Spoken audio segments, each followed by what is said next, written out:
क्या भारत की खामोशी ही उसकी सबसे बड़ी कूटनीतिक ताकत बन चुकी है? क्या रूस और अफगानिस्तान का यह नया सैन्य गठजोड़ भी आज पाकिस्तान के वजूद को पूरी तरह हिलाकर रख देगा? और आखिर क्यों इजरायल के प्रधानमंत्री बेंजामिन नेतन्याह ने पूरी दुनिया के सामने भारत के लिए एक ऐसा बयान दे दिया जिसने वैश्विक राजनीति में टहलका मचा दिया है? हेलो मेरे भाइयों, welcome back to new video. ये हमारा जो वीडियो होने वाला है काफी इंटरेस्टिंग होने वाला है, क्योंकि इस वीडियो में हम बात करेंगे एकदम एक्चुअल एंड ऑथेंटिक न्यूज के बारे में कि भाई साहब अभी दुनिया में क्या चल रहा है। दोस्तों, मेरे जितने भी न्यूज चैनल है इन सभी चैनल्स में आप लोगों को बिल्कुल जेन्युइन एंड ऑथेंटिक न्यूज में आपको देता रहता हूं, आपको बताता रहता हूं कि करंट अफेयर में और दुनिया में अभी चल क्या रहा है, प्लस हमारे देश की नई नीति, नया डिफेंस नॉलेज या फिर नया चीजें या फिर कुछ नई चीजें बन रही है या फिर दुनिया में क्या चल रहा है, सब कुछ अपडेट्स आपको मेरे न्यूज चैनल पे मिलता रहता है। मतलब ये जो चैनल है आप लोगों के लिए बहुत ही इंपॉर्टेंट है। ये चैनल को बिल्कुल स्किप मत करना, इसको सब्सक्राइब जरूर कर लेना, क्योंकि इस चैनल में आप लोगों को जो भी वीडियोस मिलेगी बहुत ही ऑथेंटिक और बहुत ही जेन्युइन वीडियो मिलने वाली है। तो चैनल को सब्सक्राइब जरूर कर लेना। बाकी चलिए आप वीडियो को आगे कंटिन्यू कीजिए और इस अपडेट्स के बारे में जान लीजिए।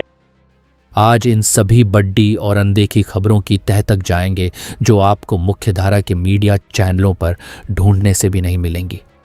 इस चौंका देने वाले खुलासे को आखिर तक देखने से पहले हमारे चैनल को अभी सब्सक्राइब करें और बेल आइकॉन को दबाना बिल्कुल ना भूलें, क्योंकि यहाँ आपको मिलती है सबसे तेज, सबसे सटीक और सबसे धमाकेदार खबरें।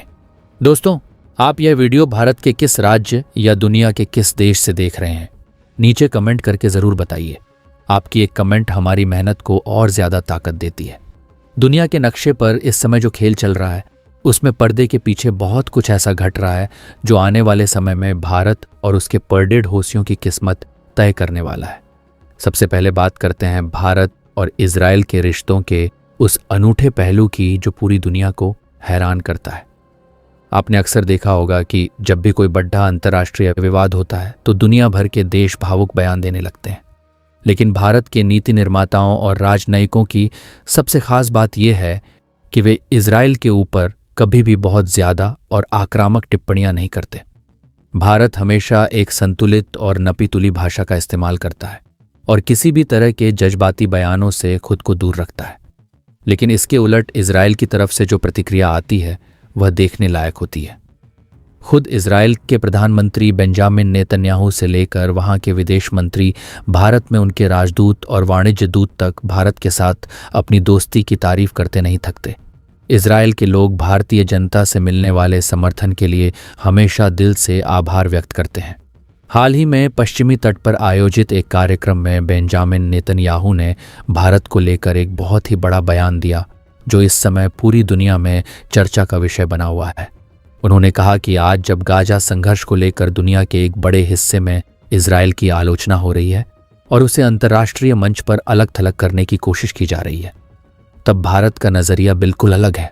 नेतन्याहू ने खुलकर माना कि भारत के लोगों में इजराइल के लिए एक गजब का दीवानापन और प्यार है।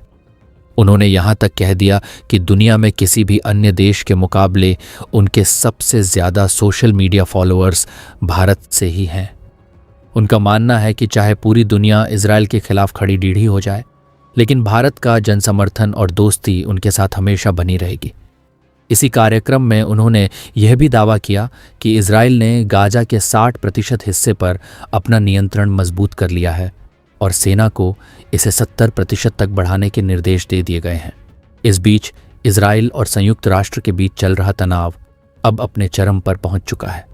इजराइल ने एक बहुत ही कड़ीडीहा कदम उठाते हुए संयुक्त राष्ट्र के महासचिव एंटोनियो गुटेरेस और उनके पूरे कार्यालय के साथ अपने तमाम राजनैतिक संबंधों और संपर्कों को पूरी तरह से रोकने का ऐलान कर दिया है। इसका सीधा मतलब ये है कि अब इजराइल संयुक्त राष्ट्र प्रमुख के दफ्तर के साथ कोई बातचीत नहीं करेगा और ना ही उन्हें अपनी जमीन पर किसी तरह की गतिविधि चलाने की इजाजत देगा। इस भारी गुस्से की वजह यह है कि संयुक्त राष्ट्र ने इजराइल को संघर्ष से जुड़ी यौन हिंसा की संगीत काली सूची में डालने का फैसला किया है। संयुक्त राष्ट्र का आरोप है कि इजराइल के सुरक्षा बलों और जेल के प्रहरियों ने हिरासत केंद्रों में बंद फिलिस्तीनी कैदियों के साथ दुर्व्यवहार और गंभीर हिंसा की है। इजराइल ने इस कदम को बेहद शर्मनाक और राजनीति से प्रेरित बताते हुए कहा है कि उन्हें इस सूची में हमास जैसे संगठन के साथ खड़ी डिया करना संयुक्त राष्ट्र के खोखलेपन और उसके पूर्वाग्रह को साफ दर्शाता है। इजराइल के अनुसार संयुक्त राष्ट्र अब एक ऐसी भ्रष्ट संस्था बन चुका है जो अपने बुनियादी सिद्धांतों को भूलकर केवल इजराइल को निशाना बना रही है। अब रुख करते हैं भारत और अमेरिका के बीच चल रही उस बद्दी हलचल की तरफ जो वैश्विक व्यापार की दिशा बदल सकती है। अमेरिकी व्यापार प्रतिनिधियों की एक उच्च स्तरीय टीम व्यापार समझौते के अगले दौर की बातचीत के लिए भारत के दौरे पर आ रही है। इस बेहद महत्वपूर्ण टीम की अगुवाई खुद अमेरिका के मुख्य वार्ताकार जेमिसन ग्रियर व्यक्तिगत रूप से कर रहे हैं। लेकिन अब रूस की मदद से जब अफगानिस्तान की सेना और सुरक्षा तंत्र मजबूत होंगे तो पाकिस्तान के लिए सीमा पार जाकर हमले करना न सिर्फ नामुमकिन हो जाएगा, बल्कि सीमा पर तालिबान बल पाकिस्तानी सेना को भारी नुकसान पहुंचाने में सक्षम हो जाएंगे। कूटनीतिक गलियारों में कहा जा रहा है कि आने वाले समय में पाकिस्तान एक तरफ भारत और दूसरी तरफ अफगानिस्तान के बीच बुरी तरह पिसने वाला है। इसी बीच रूस की तरफ से भारत सरकार को एक ऐसा प्रस्ताव मिला है जिसे स्वीकार करना भारत के लिए एक बहुत बड़ी कशमकश का सबब बन चुका है। भारत से हर साल लाखों छात्र पढ़ाई के लिए विदेशों का रुख करते हैं और उनमें से एक बहुत बड़ी संख्या उन छात्रों की होती है जो चिकित्सा यानी MBBS की पढ़ाई के लिए रूस जाते हैं। रूस की अर्थव्यवस्था में इन विदेशी छात्रों का बहुत बड़ा योगदान है, क्योंकि वे वहाँ अरबों डॉलर की फीस और रहने खाने पर खर्च करते हैं, जिससे रूस के स्थानीय व्यापार को भारी बढ़त मिलती है। भारतीय छात्रों को और अधिक आकर्षित करने के लिए नई दिल्ली में रूस भारत शिक्षा शिखर सम्मेलन का दूसरा संस्करण आयोजित किया गया, जिसमें रूस के 100 से ज्यादा शीर्ष विश्वविद्यालयों के कुलपतियों ने हिस्सा लिया। इसी सम्मेलन के दौरान भारत में रूस के संगीत राजदूत ने भारत सरकार के सामने एक प्रस्ताव रखा है जिसे पारस्परिक योग्यता मान्यता समझौता कहा जा रहा है। रूस चाहता है कि दोनों देश इस समझौते पर दस्तखत कर दें। अगर भारत इस प्रस्ताव को मान लेता है तो रूस के कॉलेजों से मिली मेडिकल या इंजीनियरिंग की डिग्रियां भारत में बिना किसी शर्त के पूरी तरह वैध मान ली जाएंगी। वर्तमान नियम यह है कि जब कोई भारतीय छात्र रूस से MBBS करके भारत लौटता है तो उसे यहाँ सीधे डॉक्टरी करने की इजाज़त नहीं मिलती। उसे पहले भारत में एक कठिन स्क्रीनिंग परीक्षा पास करनी होती है, जिसके बाद ही उसकी डिग्री को मान्यता मिलती है। लेकिन इस नए समझौते के लागू होते ही छात्रों को भारत लौटकर कोई परीक्षा नहीं देनी होगी और वे सीधे अस्पतालों में नौकरी या अपनी निजी प्रैक्टिस शुरू कर सकेंगे।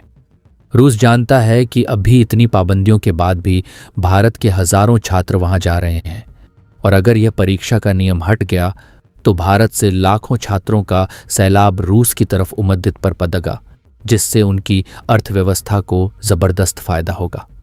लेकिन इस मामले में पेंच ये है कि यह पूरा खेल सिर्फ एक तरफा ही है। रूस में पढ़ाई करने वाले भारतीय छात्रों की संख्या जहां हजारों में है, वहीं भारत आने वाले रूसी छात्रों की संख्या न के बराबर है। यही वजह है कि भारत सरकार ने इस प्रस्ताव पर जल्दबाजी में कोई फैसला नहीं लिया है और इसे अभी ठंडे बस्ते में डाल रखा है, क्योंकि भारत को अपने देश के चिकित्सा स्तर और छात्रों के भविष्य दोनों को तोलना है। वैश्विक राजनीति के इस बिसात पर हर 24 घंटे में मोहरे बदल रहे हैं।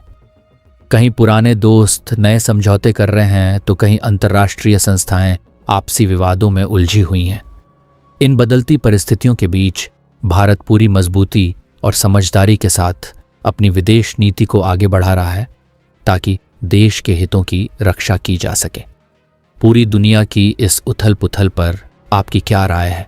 क्या भारत को रूस के इस डिग्री वाले प्रस्ताव को स्वीकार करना चाहिए या नहीं? इस बारे में अपने विचार जरूर साझा करें। इस महाद्वीपीय उथल पुथल के बीच एक और ऐसा मोर्चा है जहां भारत की कूटनीति की असली परीक्षा हो रही है। अंतर्राष्ट्रीय मंचों पर जिस तरह से समीकरण बदल रहे हैं, उसने दक्षिण